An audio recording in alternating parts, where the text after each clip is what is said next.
हाँ देखो बेटा खुशबू, मैंने ये समझाया, ये प्लेन मिरर है, ये प्लेन मिरर है बेटा। एक ऑब्जेक्ट यहाँ रखा हुआ है, इसका इमेज मिरर में कहाँ बनेगा?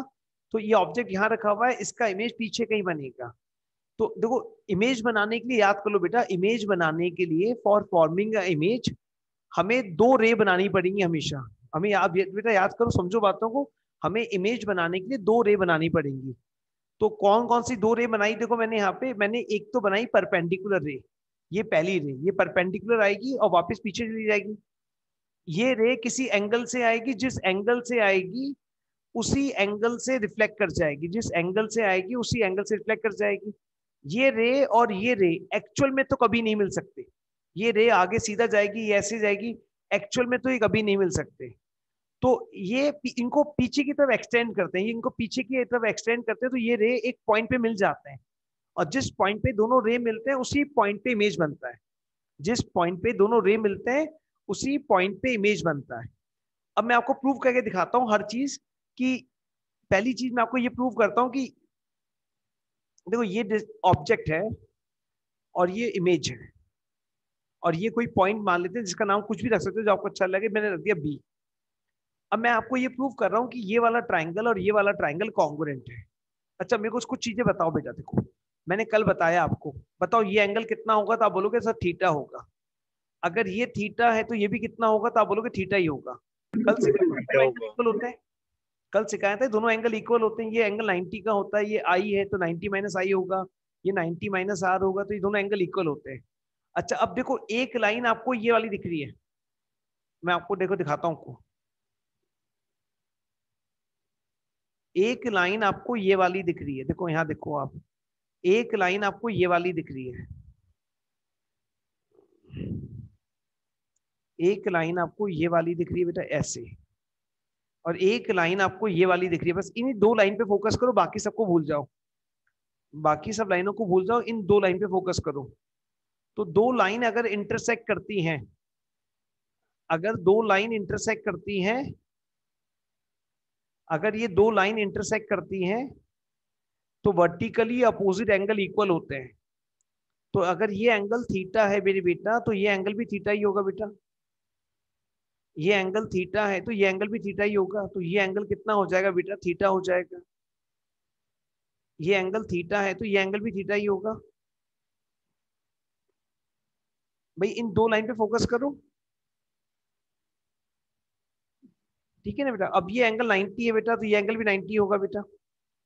अब दोनों ट्राइंगल कॉन्ग्रुएंट हो जाएंगे, ये वाला ट्राइंगल और ये वाला ट्राइंगल कॉन्ग्रुएंट हो जाएगा।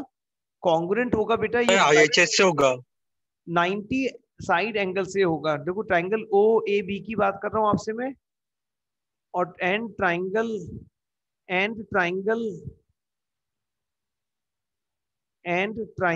सर डॉक्टर बेटा, एंड ट्राइंगल बी ए आई की बात कर रहा हूं आपसे मैं। तो बेटा देखो एक एंगल 90 दिख रहा है, एक एंगल 90 दिख रहा है दोनों के अंदर। एक ए बी दोनों में कॉमन दिख रहा है आपको, ए बी दोनों में कॉमन दिख रहा है आपको। और ये वाला एंगल और ये वाला एंगल भी इक्वल दिख रहा है आपको। एक थीटा है तो एक थीटा है। तो triangle by the rule, angle side angle के रूल से ट्राइंगल कॉन्ग्रुएंट हो जाएंगे। अगर ट्राइंगल कॉन्ग्रुएंट है तो बाय सीपीसीटी बाकी सब इक्वल होगा। तो यहां से हम बोल सकते हैं कि ओ ए बराबर होगा ए आई के। मतलब आप मिरर के जितना पास खड़े होंगे आपका इमेज उतना पास बना होगा। आप मिरर से जाके दूर खड़े हुए होंगे तो आपका इमेज भी दूर बना होगा। आप मिरर के पास खड़े थे तो आपका इमेज पास बना था, और आप मिरर से दूर खड़े थे तो आपका इमेज भी दूर बना था। ये वाली बात आप मिरर के सामने जाके ऑब्जर्व करो, 2 मिनट लगेंगे आपको। बोलो इतनी सी बात समझ में आ गई? तो जितना ऑब्जेक्ट का डिस्टेंस होता है उतना ही मतलब ऑब्जेक्ट जितना मिरर से दूर होगा इमेज भी उतना ही दूर बनेगा।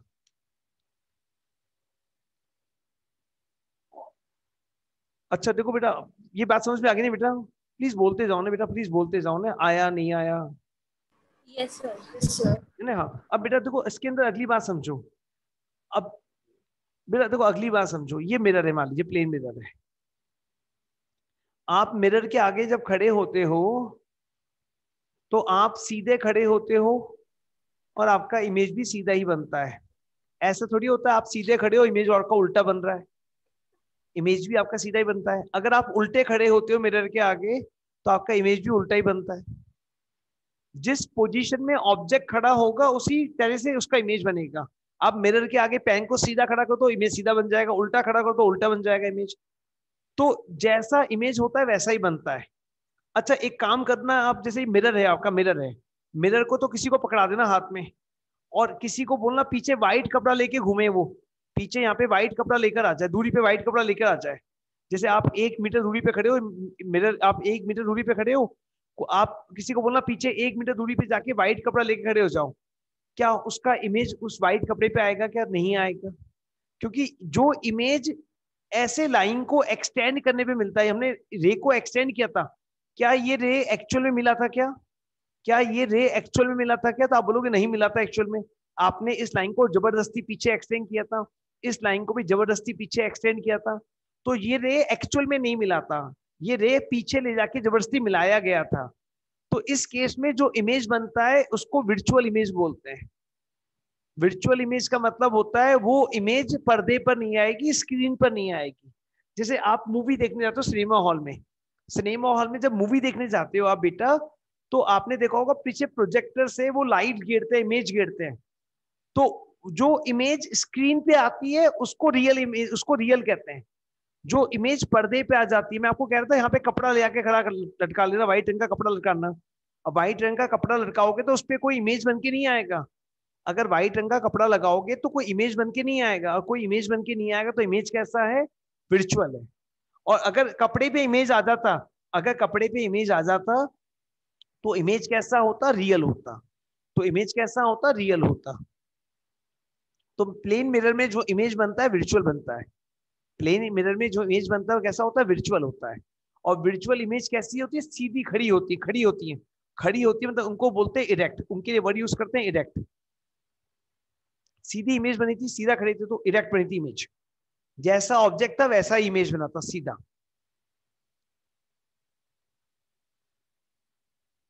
जैसा ऑब्जेक्ट था वैसा ही इमेज बना था। अब बेटा जैसे अब बात आती है कि आपको ऑब्जेक्ट कैसे दिखा, तो आपको ऑब्जेक्ट कैसे दिखा मैं आपको यही समझा देता हूं। देखो आपको ऑब्जेक्ट कैसे दिखा, मान लो ऑब्जेक्ट तो ये रखा हुआ था और आप यहाँ खड़े खड़े होके देखना चाहते थे ऑब्जेक्ट कहाँ है, आप यहाँ खड़े होके देखना चाहते थे। तो आपकी आई के पास अगर ऐसी दो रे आ जाए, बस ऐसी दो रे आ जाए जो उस ऑब्जेक्ट तक जा रही हो, आपकी आई के पास आ जाए, तो एक रे तो ये आ गई, देखो ऑब्जेक्ट से टकरा के एक रे तो ये आ गई, एक रे और आ जाए कोई सी भी जो आपकी आई तक पहुंच जाए, बस आपकी आई तक पहुंच जाए, कोई सी भी रे हो कैसी भी आई हो, बस वो आपकी आई तक आ जाए। जैसे मान लो एक रे और आ जाए आपकी आई तक, तो ये देखो,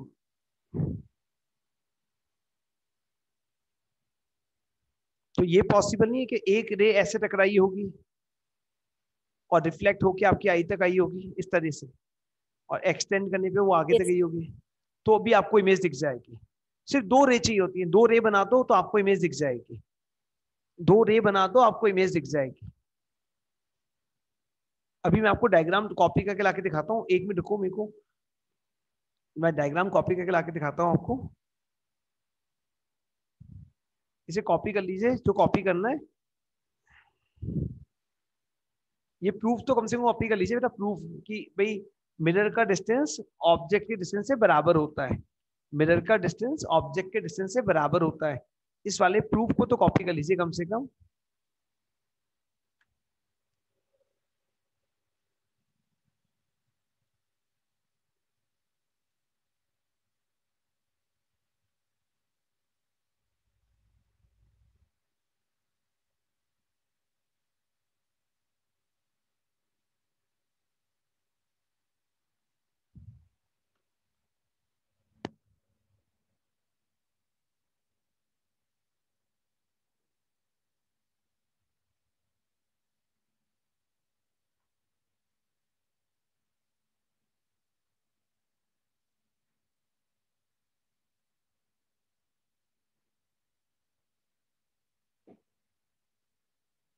एक मिनट बेटा फाइल ओपन हो रहा है बस, है ना, फिर मैं लाके दिखा रहा हूँ आपको।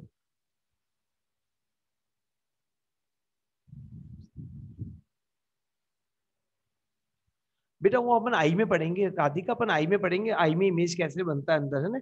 आई के अंदर की अंदर क्या कैसे इमेज बनता है ना, अपन आई में पढ़ेंगे डिटेल के अंदर।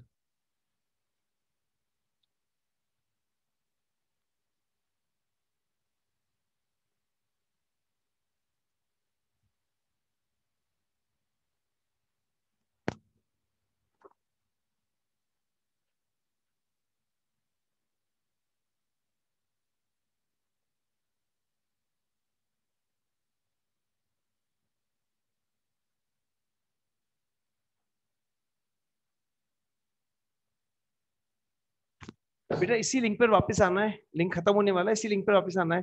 फाइल भी ओपन हो गई बस। राधिका भी पढ़ रहे हैं स्पून में कैसा होता है काम, कॉनकेव कॉन्वेक्स अभी पढ़ रहे हैं बेटा, सब पढ़ रहे हैं अभी।